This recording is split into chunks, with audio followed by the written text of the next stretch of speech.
Sa bawat kalakip ng aking pinagdadaanan ay di ko lubos maisip kung meron pa bang hangganan. Ang mamuhay mag-isa malayo sa aking pamilya ay parang pinagkait. Mamuhay bilang masaya at sa mura kong edad natutong magbanak buto. O aking Panginoon, bakit kailangan ganito? Pero kahit na ganun ako sa'yo ay nagtiwala. Ako'y lalaban ng patas ng walang halong pandaraya.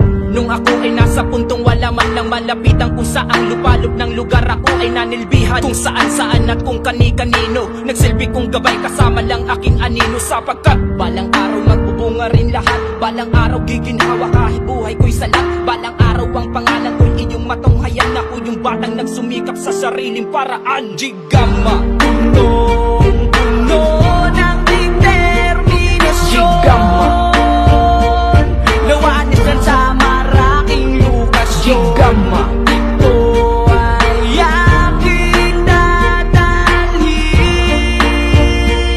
hanggang sa mga pangarap ko'y aking marating. Laging magsumikap sa mga pangarap na gustong makamtan, laging pag-idihan kahit ano man ang pagsubok na dumating. Kahit anong hamon sa buhay ay aking kakayanin kasama ang Panginoon. Salamat naman sa mga pagkakataon. Ito ng panahon nagbunga sa aking mga pagsisikap. Darating ang araw kami pinawatawat ng Pilipinas. Hindi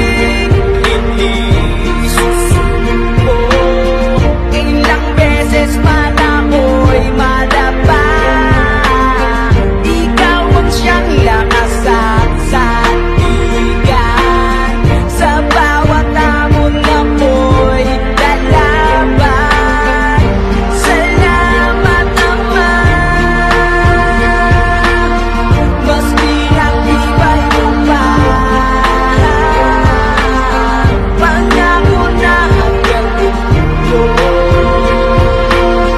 hanggang tagumpay pangamit at mapasa kamay ko. Wala palang natuto ng magbanat ng buto. Kahit mahirap na gawin ay siya ang pipilitin ko. Kahit magsugat-sugat man at punuin ng palad ko. Minsan inisip ko na lang kung anong patutunguhan ko. Pero di ako sumuko, patuloy na lumalaban. Ginawa ko ang lahat kung ano ang kinakailangan. Kahit sa amang lugar handa akong maging alipin. Walang mahirap na gawain kung ang Diyos ay iisipin. Kailangan ko tong gawin para sa aking hinaharap. Ganyan ang buhay sa mundo, hindi lang puro pasarap. Sagad sa kahirapan, alam ko kung gaano kasaklap ang makitang naghihirap ko, ito na ang aking aklat. Sana bukas Panginoon pagbigyan ako ay palarin. Sana bukas Panginoon bumuhos ang biyaya sa akin. Sana bukas Panginoon bigyang lakas upang lumaban. Sana bukas Panginoon hindi isipin na sukuan. Di ako mawawala ng pag-asa habang may buhay. Di ko hahayaan na ang mundo ko di magkakulay. Marami ang di naniwala, marami ang namutya, pero tinuloy ko lang at pinunan ko ng tiyaga. Itutuloy ko lang hanggang sa abot ng makakaya upang lahat-lahat ang paghihirap ko'y mawala na. Upang matikman ko na ang buhay na puro sagana. Balang araw makakamit ang tagumpay ni Jigama.